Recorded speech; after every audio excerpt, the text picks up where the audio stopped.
当你看到80年代普通电脑和同时期苹果电脑的样子，90年代普通电脑和苹果电脑的对比，还有2008年普通笔记本和苹果笔记本的区别，你会惊讶地发现，苹果的产品在设计美学上始终领先同时代的竞争对手一大截。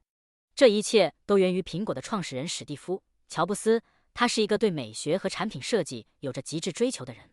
他的人生充满戏剧性，创立了苹果，被赶出苹果，又重返苹果，为个人电脑的飞速发展做出了不可磨灭的贡献，在某种程度上确实改变了科技世界。那么，在研发苹果电脑的过程中，乔布斯有过哪些苛刻到变态的要求呢？你会看到完美产品背后隐藏着很多不为人知的故事。今天我们就来聊一聊乔布斯的奋斗历程，以及苹果电脑是如何诞生的。关于苹果创始人乔布斯，很多人不知道的是，他其实是一个被领养的孩子。他的亲生母亲因为家庭和信仰的原因，不得不忍痛割爱。乔布斯从小就知道自己是被领养的这个事实。当他和邻家小女孩说起这件事时，对方惊讶地问道：“这是不是说明你的亲生父母不要你了？”这句话如同电击一般击中了年幼的乔布斯，他哭着跑回家，但养父母却告诉他，他是被特别选中的，他们就是选择了他。之后，被遗弃、被选择，很特别，这些概念就成为了乔布斯人生的一部分，塑造了他独立的性格，也成为他开启非凡事业的原动力。乔布斯的养父保罗·乔布斯是一名汽车机械师，他想把自己对机械的热爱传递给儿子。在乔布斯很小的时候，父亲就在车库中给他造了一个工作台，让乔布斯和他一起工作。但乔布斯小时候对机械并不感兴趣，反倒是他们住的房子，一栋由开发商约瑟夫·艾希勒建造的房子，也就是一种设计干净简洁、功能性强的房子，激发了乔布斯对设计和产品的兴趣。再加上这里是旧金山，上世纪60年代硅谷在这里诞生，这里是世界科技发展最前沿的地方。乔布斯第一次见到计算机就疯狂地喜欢上了它，这说明一个人的童年环境对其影响是巨大的。乔布斯在上学之前就已经可以流利阅读了，但这反而给他带来了麻烦。他觉得学校的课程都很无聊，同学们都很笨很蠢，于是不再好好上课，成了问题学生。好在他遇到了一位发现他智慧的好老师，这名老师叫做伊莫金·希尔，他用一些小工具和美元来奖励乔布斯学习。之后，乔布斯爱上了学习。到了高中，乔布斯已经开始对电子科技产生了浓厚兴趣，但同时又喜欢文学和艺术。他会一边听音乐一边焊接电路板，还会看很多莎士比亚和柏拉图的作品。这就是为什么乔布斯被誉为是活在人文和科技交叉点上的企业家。他把对文艺和设计的理解放到了当时毫无设计感的电子产品上，并努力追寻这一平衡点。在乔布斯上高中时，认识了一名叫做沃兹的同学，此人是老师最喜欢的学生，在计算机领域有独特的天赋。就在乔布斯还在鼓捣放大器的时候，沃兹已经开始研究世界第一台计算机埃尼亚克的内部构造。乔布斯很羡慕，于是开始努力靠近他，两人成了好朋友。乔布斯高中毕业后形成了特立独行的性格，他强迫自己看着别人眼睛一眨不眨，来训练自己的专注度。他喜欢在长时间的沉默中突然开始语速极快的讲话，来训练自己的思考深度。他还开始吸食大麻和迷幻药，这在当时的美国高中很常见。他喜欢服用迷幻药后躺在麦田里听巴赫来寻找人生的灵感。为此，他和自己的养父发生了激烈的争吵，最终父亲还是被他说服了。乔布斯为自己强大的说服力沾沾自喜。当年乔布斯的养父母在领养乔布斯时，他的亲生母亲唯一的要求就是必须让乔布斯上大学，并把这一条写进了领养协议中。于是他的养父母即便是生活艰难，还在为他的大学学费省吃俭用，终于存够了乔布斯上大学的钱。可这时乔布斯非常任性，他不想上大学，除非是一所叫做里德学院的私立大学。这是一所独特的文理学院，注重培养艺术和科学。这所学校也是美国最贵的大学之一，他的养父母根本负担不起。但乔布斯再一次说服了父母，父母借了贷款才支付了乔布斯的学费。但乔布斯一点不喜欢学校的必修课，他只选修自己喜欢的课程，比如艺术、舞蹈、音乐、诗歌，甚至还有一节书法课，就是英文书法。乔布斯喜欢将艺术和科技交织在一起，他明明是个喜欢计算机的理工男，却偏偏喜欢这些文艺的东西。在他创立苹果之后，苹果的所有产品都必须有完美的设计，外观精致，手感人性化，甚至和浪漫主义结合在一起。乔布斯在里德学院读了1年半就退学了，因为他迷上了东方的禅宗。他决定前往佛教禅宗的发源地印度，花费7个月去开展自己的心灵探索之旅。在这段时间里，他成为了一名彻底的素食主义者，只吃蔬菜和水果，不吃动物蛋白，这让他变得又瘦又结实。这种饮食习惯也为他日后患上胰腺癌埋下了种子。乔布斯在去印度之前，就在一家游戏公司雅达利找到了一份工作。乔布斯对计算机的独特见解让他成为了公司首批50名员工之一。而乔布斯去印度还有一个原因是他想在商业世界大展拳脚，但是他不知道方向。他认为印度之旅能够让他找到人生的目标。从印度回到雅达利后，乔布斯像变了一个人，他开始赤脚上班，并不愿意洗澡。他身上的体味让公司不得不安排他一个人上夜班。当时雅达利正在开发一款叫做乒乓的电子游戏，乔布斯就是开发人员之一。显然他有更好的想法，但在技术上遇到了难题。他突然想到高中时的好朋友沃兹，没想到沃兹这时就在雅达利几个街区之外的惠普上班。乔布斯这时正好要开发一个新游戏，于是对沃兹说，他负责游戏设计，沃兹负责编程，有收入了2人平分。沃兹很高兴答应了他。沃兹按照乔布斯的要求，只用了4天就开发出了一款叫做 Breakout 打砖块的游戏。公司也付给了他们酬劳，乔布斯给了沃兹1半的酬金350美元。但10年后，沃兹才知道，这款游戏公司给了1000美元的开发基金，乔布斯拿走了750美元。雅达利的这段经历让乔布斯发现了自己的天赋所在，那就是他对商业和产品有极强的嗅觉，并能说服优秀的人才帮他实现出来。上世纪70年代，全世界最棒的科技想法都在硅谷实现。乔布斯有强烈的意愿要在这里做出不一样的东西，于是他早晨在家里冥想，上午去斯坦福大学旁听物理和电子课程，下午在校园草地上吸大麻听交响乐，晚上回雅达利上夜班，夜以继日地开发游戏。这种神仙般的生活让他对商业世界开始充满想象。当时计算机已经诞生，第一台商用电脑也推出了，是由一名叫做爱德华·罗伯茨的计算机爱好者发明的。这个人成了乔布斯他们圈子里的神人。乔布斯敏锐地意识到，个人电脑绝对是未来会改变世界的东西。他和沃兹开始参加各种电脑俱乐部，就是一群组装电脑的爱好者的活动。当时的个人电脑都只有一个主机，然后连接打印机或其他设备，实现一些功能，连显示器都没有。有一次，乔布斯他们参加一个活动，里面有一个叫做弗伦奇的家伙，展示了一个用电脑主机连接键盘，可以用键盘来操控电脑主机的东西。沃兹在现场突然有了一个想法，如果将电脑主机外接一个电视机，用键盘操控，岂不是更直观？于是，沃兹晚上回家后就画出了心目中个人电脑的第一个草图，这就是后来大名鼎鼎的苹果电脑雏形。沃兹尝试将这台电脑组装出来，他使用了一些配件，花费了几个月设计了这块电脑主板。测试当天，沃兹喊来了乔布斯，他在键盘上敲了几个键，显示器上立刻出现了这些字母。乔布斯看到后惊为天人，他认为这就是电脑的未来。沃兹当时希望将电脑主板设计图免费发给爱好者，但乔布斯表示反对。他说服了沃兹将这个产品商业化，他们要开公司。沃兹很兴奋，于是沃兹卖掉了自己的电脑配件，乔布斯卖掉了父亲给他的车，他们要大干一场。开公司就要起名字，乔布斯认为公司的名字一定要响亮，才有利于营销。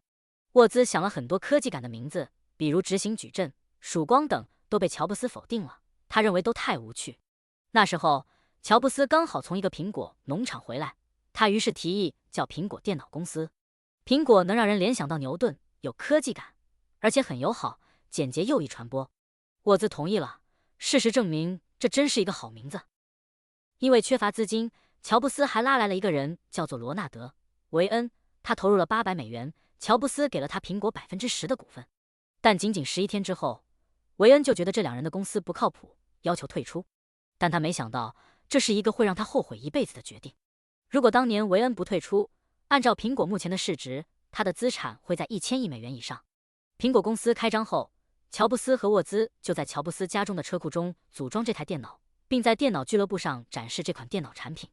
乔布斯兴奋地问大家愿意花多少钱买这台电脑，但大部分人都认为这台电脑的处理器不够强，他们关心的是配置和性能。乔布斯和沃兹有些失望，但有一个人表现出了兴趣，这个人叫保罗·特雷尔，他开了一家叫做 Byte Shop 的电脑配件商店，希望能销售这台叫做 Apple One 的电脑。第二天，乔布斯就跑到保罗的商店和他达成协议。保罗同意订购50台 Apple One， 但有一个条件，他不想只买电脑主板，而是要买电脑成品。因为乔布斯他们也只是设计的电脑主板，用了别的厂商的设备组装。保罗表示，销售电脑主板只会吸引爱好者，普通消费者会嫌麻烦，所以要买就买一整套。他愿意每台电脑出$500，这样50台就是$25,000。乔布斯算了一下，他们的成本在$15,000，可以赚足足$10,000的利润，这在当时可是一笔不小的钱。可是乔布斯他们连$15,000也没有，无法采购配件。他们找了很多人，表示愿意出售苹果的股份换取资金，但都失败了。最后，乔布斯想了个办法，他拿到了 ByteShop 的订单合同，跑到一家电子公司借款。最后这家公司同意借款，账期为30天。于是乔布斯拉来了很多朋友，免费在车库帮他们干活，大家开始疯狂组装电脑。但30天后，他们只组装了50块电脑主板，保罗要求的显示器和键盘等外设都没有。但乔布斯硬是说服了保罗，他说只要在商店配上一个带有显示器和键盘的样机，顾客使用后就会买单，这样他还可以从显示器和键盘里赚钱。保罗最后接受了，没想到 Apple One 卖得非常好，保罗又追加了50台，其他地方又卖了100台，整体销售超过200台，这是一个非常不错的成绩。而现在，一台 Apple One 的原型机在 eBay 上可以拍出$21万的高价，但只在硅谷本地获得成功的苹果是远远不够的，好的产品必须要营销。当时当地要召开第1届个人电脑展，乔布斯认为这是个好机会，就租了一个展位，准备大大营销一番。但参加展会后，乔布斯才发现，原来他们的电脑性能和功能都只能算一般，有很多厂商都做得更好，并且他认识到了保罗说的消费者更喜欢组装好的电脑。他决定下一代苹果电脑必须是整套的，而且还要带有一个漂亮的外壳，这就是 Apple II。沃兹在乔布斯的规划下开始研发 Apple II， 这是一款整合了键盘的电脑主机，带有一个显示器，插上电源就可以使用。而且沃兹还有一个奇妙的想法，当时的显示器都是黑白的，而沃兹使用了彩色显示器，虽然色彩只有16色，但乔布斯认为这是世界上最好的个人电脑。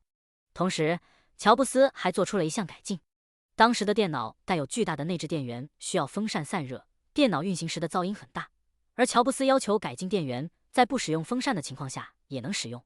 他认为噪音会让人无法集中精神，影响禅意。为此，沃兹和一家电源公司反复设计，才把电源小型化，可以不使用风扇。乔布斯还要求重新设计电脑外壳的颜色，当时的电脑都是统一的米黄色，乔布斯找到了著名的潘通公司，从公司2000种米黄色中找到了一种特殊的米黄色，确定为了 Apple II 的外壳颜色。开发这些定制的外壳和设备需要$20万，乔布斯必须找到一个投资人，但大部分投资人看到后都直摇头，这个东西风险太大了，当时市面上没有这种电脑。最后一个叫做麦克·马库拉的人愿意投资，他当时才33岁，但由于之前供职于大名鼎鼎的半导体公司仙童公司和英特尔公司，2家公司上市后早就财富自由。他来到了位于车库中的苹果公司，看到了展示中的 Apple II 样机，非常喜欢。唯一的要求就是乔布斯和沃兹他们必须写一个漂亮的商业计划书。最后，马库拉和乔布斯花费了几个星期一起写好了这份商业计划书。马库拉为什么这么做？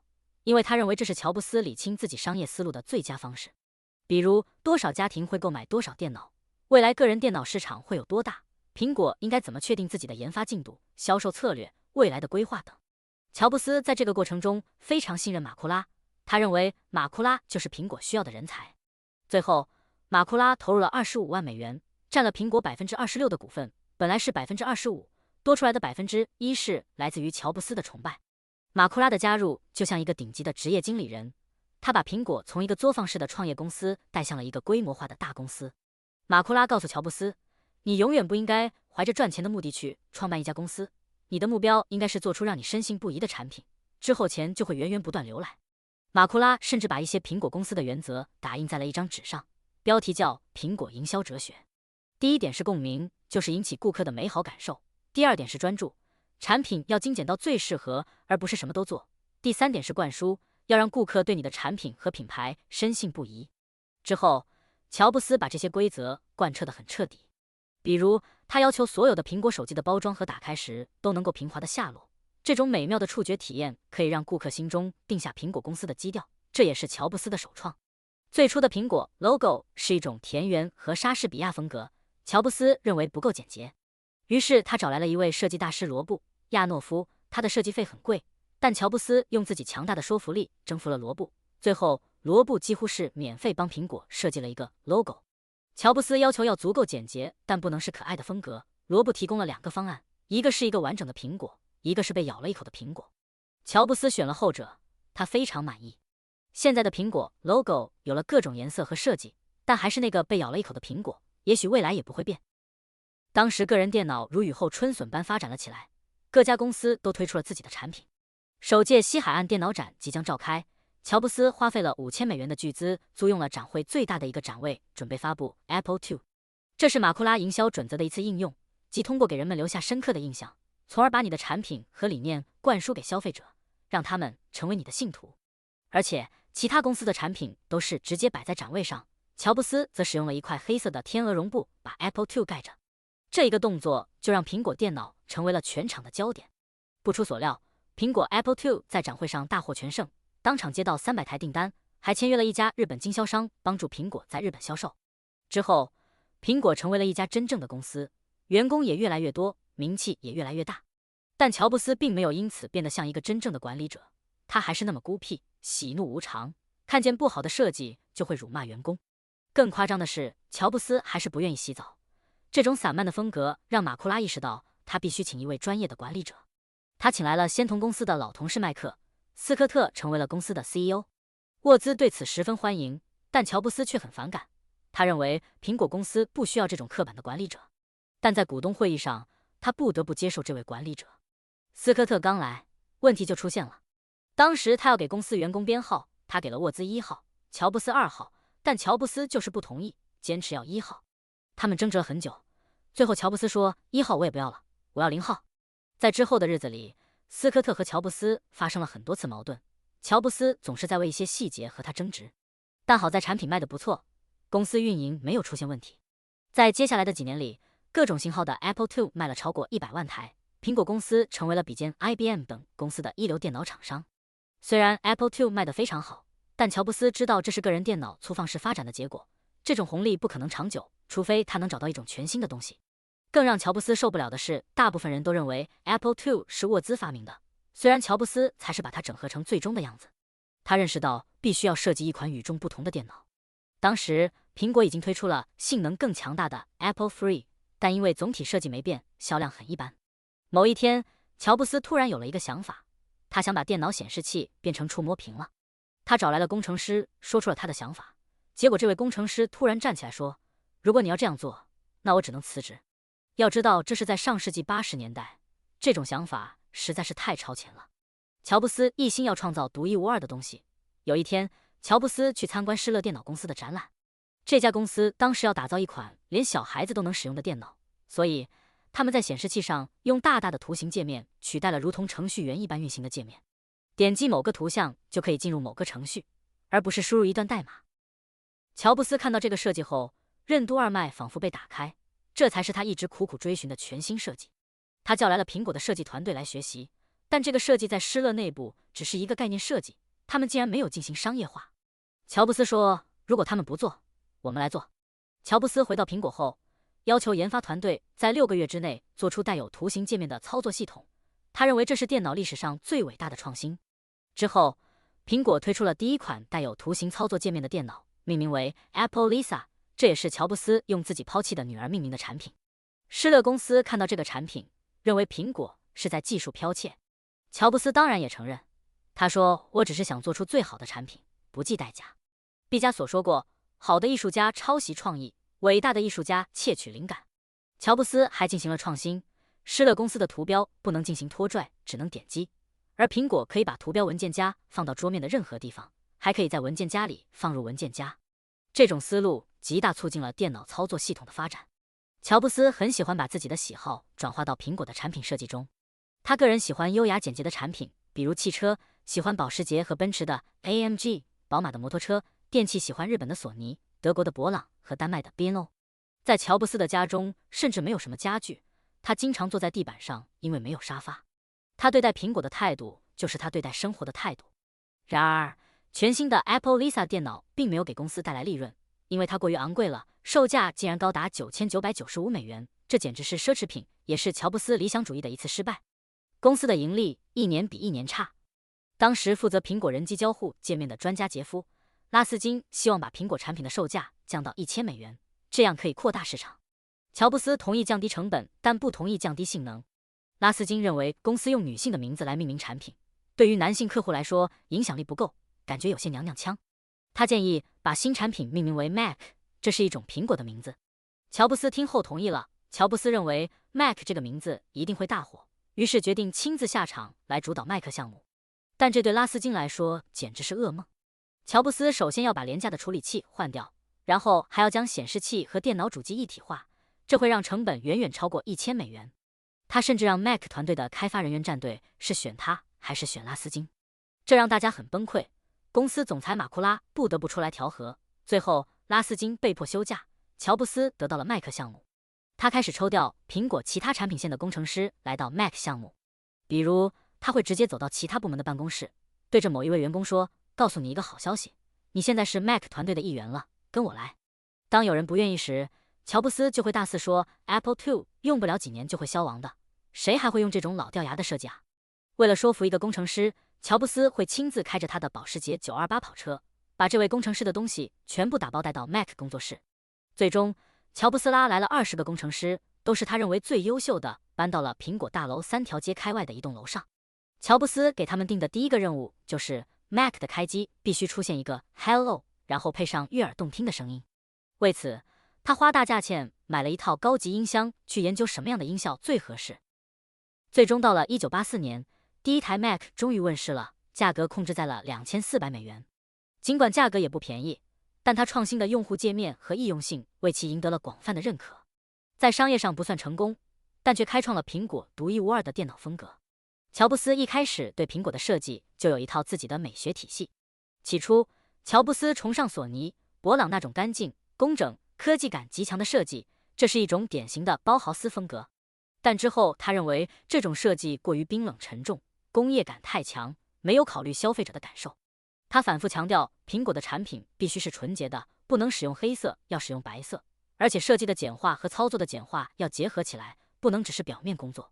他还要求苹果电脑从外观设计到操作系统里的图标设计都要是圆角矩形，并且倒角必须是45度，这是符合黄金分割的比例。当时为了一个桌面上的垃圾桶图标，乔布斯让团队改了几十次，直到他满意为止。随着垃圾桶图标的进化，苹果的垃圾桶仍然是电脑操作系统中最优美的一个。甚至他还要求苹果机箱中的配件和线也要重新设计，要排列出美感。一位工程师抱怨，没人会去打开机箱看这些线路啊。乔布斯对他说，优秀的木匠不会用劣质的木板做柜子的背板，即便是没有人看到。这句话正是乔布斯养父对他说过的话。这些用户看不见的细节，才让苹果的产品趋于完美。关于电脑的包装也同样有设计。乔布斯要求 Mac 的包装箱使用白色，上面要有优美的实物照片，里面的填充材料要用最好的，同时说明书、配件都要完美放入，要让用户开箱时有一种兴奋感。这一理念一直沿用至今。还有一个丧心病狂的细节，乔布斯把参与 Mac 研发的45名工程师的签名全部刻在了每一台 Mac 机箱的内部，很多人直到电脑报废也不知道有这个设计。乔布斯认为苹果的电脑就是工业艺术品，这些细节是至关重要的。在1982年，苹果的估值已经达到了$17.9亿，这是一家谁也不能忽视的公司。公司员工已经达到4000人，总裁马库拉想退休了。之前的总裁麦克斯科特因为和乔布斯不和已经离开，而乔布斯的性格又无法胜任公司的管理岗位，于是他和乔布斯商量为公司找一位职业经理人。他们最中意的人就是 IBM 个人电脑部门的负责人约翰·斯卡利。乔布斯亲自去了 IBM， 试图说服这位最佳人选。他开出了$100万的高年薪，外加$100万的签字费，但斯卡利拒绝了他。之后，他们又相中了一名叫做约翰·斯卡利的人，此人是百事可乐的总裁。两个完全不相干的行业，没人能相信斯卡利会加入苹果。斯卡利得知乔布斯的邀请后，很惊讶，也很上心，但他还是想考察一下苹果。他们第一次见面，斯卡利就说他觉得个人电脑用起来很麻烦。乔布斯则说，所以我想改变人们使用电脑的方式。乔布斯发现斯卡利不仅是一名优秀的管理者，还是一名喜爱艺术的人。他认为斯卡利太适合苹果了。他们的第二次见面就是在纽约的大都会博物馆，两人一边欣赏艺术品，一边谈论苹果的未来。当斯卡利还在犹豫不决的时候，乔布斯说了一句著名的话：“你是想卖一辈子糖水，还是想改变世界？”听完后，斯卡利如当头棒喝，当即决定加入苹果。斯卡利要求的薪水是100万美元年薪，100万签字费外加100万的离职补偿，这也大大超出了乔布斯的预期。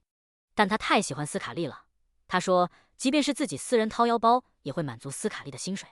最终老练的马库拉将这个薪水砍到了一半，也就是50万美元。斯卡利也接受了，因为人一旦在一件事情上共情了，钱也就没那么重要了。但斯卡利来到苹果没多久，他就发现了严重问题。当时 IBM 和微软正在崛起，苹果的份额逐渐缩小。最新的 Apple Free 和 Apple Lisa 基本都失败了，销售一塌糊涂。而乔布斯因为任性，把公司搞得翻天地覆。斯卡利要解决一个一个的管理问题，这就不可避免地和乔布斯发生了冲突。1983年，乔布斯计划为新电脑举行发布会，他获得了惊人的75万美元的预算，可能是当时最贵的电视广告。他请来了拍摄过《异形》和《银翼杀手》的导演雷德利·斯科特来拍摄。这则广告名字叫做1984，讲的是未来的人们都被一台巨型电脑控制了，他们失去了个性和自由。这时，一名女运动员拿着大锤跑了过来，她奔向了大会场，在警察赶来之前，将手中的大锤像打铅球一般砸向了电脑大屏幕，最后屏幕爆炸，所有人为之震撼。这则广告强调了 Mac 电脑的创新性和革命性，它不仅颠覆了当时个人电脑行业的现状，还象征着对大公司如 IBM 的挑战，因此被认为是广告史上最具影响力的广告。斯卡利在看到样片时持怀疑态度，他不认为人们会喜欢这个广告，于是取掉了本已经定好的2个黄金时段。乔布斯知道后愤怒不已，因为结果显示这个广告红极一时，乔布斯也成为了当时的营销大师。乔布斯的天性在这时得到了最大的释放，他又开始干预公司的管理。当时苹果准备建造一座新工厂，乔布斯要求工厂所有的机器都要涂上明亮的色调，理由是这样会激发工人的责任心。而斯卡利对此反对，认为完全没有必要。他的理由是这些都是精密设备，重新喷涂可能会造成问题。最后，乔布斯妥协了，但他还是要求整个工厂除了机器以外，全部都要涂成白色。1985年，乔布斯和斯卡利之间出现裂痕，主要是斯卡利想要维持 Mac 的高售价，达到利润最大化，而乔布斯则想在保证产品完美的情况下，尽可能价格实惠。乔布斯越来越觉得斯卡利不懂苹果的产品，而斯卡利则认为乔布斯过度干预公司的管理。之后，这种分歧变成了争吵，董事会对两人的关系动向开始警觉。加上 Mac 电脑销量一路下滑，公司开始出现危机。乔布斯在公司随意骂人，于是公司高层和斯卡利开始反对他。董事会提议乔布斯可以在公司内部建立一个 Apple Labs， 也就是一个研发实验室，去鼓捣新产品，不要干预公司管理。而乔布斯则认为他们在夺权。最后，乔布斯要求董事会2选1，董事会选了斯卡利。乔布斯被迫接受了这一决定，董事会决定保留乔布斯的股份，但乔布斯必须离开苹果。乔布斯很失望，他在离开苹果后卖掉了几乎所有的苹果股票，只留下了1股做纪念。被自己一手创办的公司赶出去，这种遭遇确实不寻常。乔布斯于1985年离开苹果，之后的12年，他创立了 Next 公司，该公司专注于开发高端电脑，虽然并不成功，但 Next 公司创立了一种全新的操作系统。此外，乔布斯还创立了皮克斯动画工作室，开发了一系列成功的动画电影，如《玩具总动员》、《超人总动员》、《怪兽公司》等，成为了动画界的佼佼者。但这些成绩，乔布斯并不满意，他真正在意的还是苹果电脑。在他离开的12年，斯卡利带领苹果发布了多款电脑和笔记本，但市场反响平平。他于1993年离开苹果董事会，后来认识到能够带领苹果重返巅峰的只有乔布斯，于是他们又想请乔布斯回来。董事会希望用收购 Next 公司的方式请乔布斯回来，乔布斯可以拿到1.2亿美元的现金和价值3700万美元的苹果股票，这是一个非常高的价格。乔布斯于1997年重返苹果。乔布斯回到苹果的第一天，总部的几百名员工在大厅等着他。当乔布斯出现，所有人开始欢呼。但乔布斯这时是作为一名高级顾问而不是管理者回来，他开始慢慢了解苹果的状况。在保持了1-2周的低调后，他又开始骂人。他要求把愚蠢的牛顿手持 PDA 产品砍掉，因为乔布斯很讨厌用一支手写笔在屏幕上写字，他要的是能触摸的产品。而当时的苹果 CEO 阿梅里奥被乔布斯贬得一文不值。在乔布斯对公司的产品线做了大幅度调整后，市场反响很好，人们对苹果的热情又回来了。董事会决定解雇阿梅里奥，让乔布斯任 CEO。乔布斯重回权力宝座后做的第一件事情就是和微软合作。这个以前的老对头在乔布斯离开苹果的12年中突飞猛进，在操作系统上抄袭苹果的界面，获得了巨大的成功。但乔布斯无话可说，因为他当年也是这么对施乐做的。乔布斯认识到，要获得大量的用户，必须使用微软成熟的办公软件。他宣布，苹果的 Mac 电脑将使用微软的 IE 浏览器和 Office 套件，以打通和 Windows 的生态。这一决定让苹果的市值大涨8.3亿美元。同时，他还要求打造一句新的广告语，几十家广告公司带着他们的创意来，但乔布斯都不满意。最后一家公司提出一句 Think differently 想所未想的广告语，乔布斯认可了。但他认为应该把 differently 这个副词改成 different 这个名词，也就是 think different 非同凡响。这一个小小的改动成就了一句伟大的广告语。同时，乔布斯要求打造全新的 Mac 电脑，以重新夺回失去的市场。他首先从设计出手。在公司里，他某天看到了一名叫做乔纳森·艾维的设计师在办公室画图。乔布斯在他的办公室看到了一些模型样品，走到了他身后说：“跟我来。”而 Jonathan 当时是苹果设计团队的主管，正准备办理离职，但乔布斯却发现了他，认为他是个 A 级人才。乔布斯把员工分为 A 级人才、B 级人才、平庸和蠢蛋，而 Jonathan 属于最好的那种。前任 CEO 阿梅里奥则是纯蠢蛋。乔纳森和乔布斯简直是灵魂伴侣，他们都喜欢通过直觉来设计产品，就是根据某个巧思奇想去进一步完善整个设计。更重要的是， Jonathan 会根据乔布斯的想法把产品完善出来。他们经常没日没夜地在办公室讨论设计细节，没人知道他们俩在干什么。他们都崇尚 less is more 极少即是多的设计理念。这里说的少并不是简单的去简化设计，而是要挖掘用户的深度需求，把真正需要的保留下来，去掉一切不需要的。这需要深刻把握产品的精髓，从而判断哪些东西是可以去掉的。另外，产品设计和产品制造、产品本质三者是息息相关的。乔纳森和乔布斯喜欢去逛商店获得灵感。有一次，他们去了一家厨具店，看到了一把设计很漂亮的刀，但他们拿起后又立刻放下了，因为他们发现这把刀的把柄连接处涂的胶有些溢出来了。这就是好的设计没有匹配好的制造，所以苹果在产品的设计和制造方面都力求完美。也因此，后来给苹果代工产品的厂家都要面临最苛刻的要求。对于大多数厂商来说，设计都是被工程主导的，好的设计都要顺从于工程制造。但苹果因为乔布斯的缘故，刚好反过来，设计是高于工程的。如果现有的工程无法实现设计，就去研发新的设备、新的技术，直到实现设计。正是乔布斯这些近乎偏执狂的性格，才让苹果的产品趋于完美。在乔布斯离开苹果的12年间，苹果又变成了工程主导，设计推出的产品都很平庸。自从乔布斯回来，他和乔纳森配合，又将设计优先，乔纳森才终于找到了事业的新动力。乔布斯和乔纳森搭配后的第一个产品就是全新的苹果电脑 iMac。这是乔布斯回归苹果后做的第一款产品，在1998年。此时的个人电脑经过了多年的发展，但还是逃脱不了乔布斯说的丑陋的外观和蹩脚的操作。统一的米黄色显示器，统一的键盘鼠标，几乎全世界所有的电脑都是一个样子。乔布斯要推出一款有苹果风格的电脑，这是一个一体化电脑，主机和显示器还有音箱合二为一，价格还要定在1200美元的低价。乔纳森设计了几十个模型，乔布斯一个也不满意。乔布斯要求 iMac 的外观必须能够吸引进入办公室人的目光，能让他们有冲动坐下来使用它。乔纳森最终设计了一款带有曲线的、使用半透明蓝色外壳的漂亮电脑。这种蓝色叫做邦迪蓝，来自澳大利亚的邦迪海滩。乔布斯他们想传达一种感觉，就是操作电脑也可以是一件让人赏心悦目的事情，心情如大海蓝天一样美好。后来，苹果还推出了多个颜色的半透明外壳，直到现在也没有任何电脑厂商使用这种大胆的设计。这款彩色 iMac 电脑大获全胜，强大的功能和低廉的售价，在上市第一年就卖了80万台，是苹果历史上销售速度最快的电脑。苹果重新回到大众的视野，可以说乔布斯拯救了垂死的苹果。在之后的历代 iMac 一体机设计上，乔布斯都要求必须从后面看上去也要有一个优美的曲线，这就是他一直坚持的，即便是看到电脑的背面也要觉得是美的。到了2002年，乔布斯和乔纳森设计了一款可以说是史上最漂亮的电脑 iMac G4。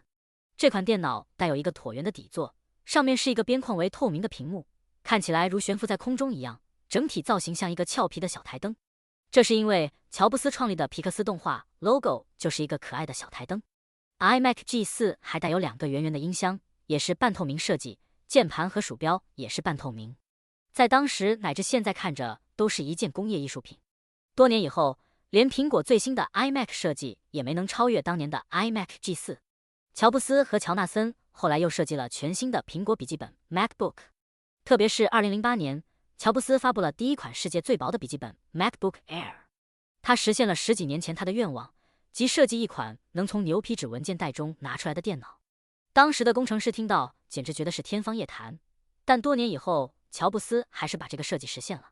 当乔布斯在发布会上把这个牛皮纸袋拿出来时，全场轰动。